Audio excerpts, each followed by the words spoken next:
Let's look at number 22. An actuary studied the likelihood that different types of drivers would be involved in at least one collision during any 1 year period.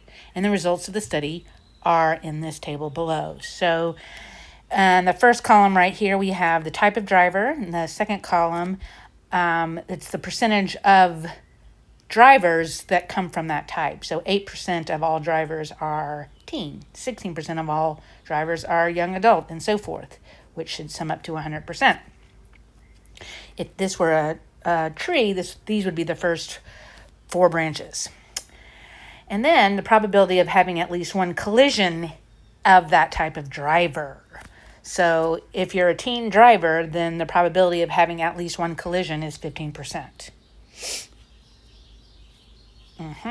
So what we need to create is a new column here, and that is going to be the probability that that type of driver and a collision, at least one collision. And that's going to be the product of those. Let me make the pen a little bit thinner. So that should be 0.08. There we go. Times 0.15. This one should be 0.16 times 0.08, whatever that is. This one is 0.45 times 0.04. And this is 0.31 times 0.05.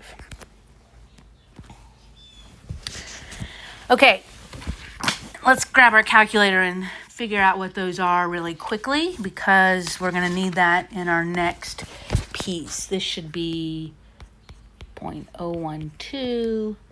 This should be 0.0128. This one 0.018.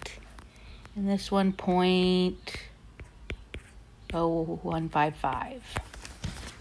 Now notice, these are all the ways the collision can happen.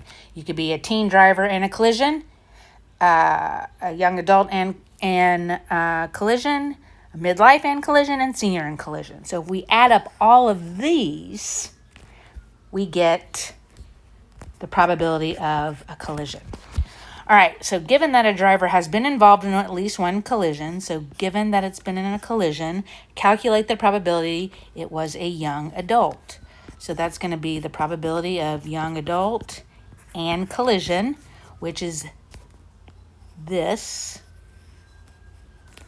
nice writing, divided by the probability of collision. So 0.0128 on the top, and then 0.12 plus 0.0128 plus 0.018 plus 0.0155, whatever that is. Plug all this into our fancy calculator, and we get 0.22. So our correct answer is D. Sorry about the writing on this one.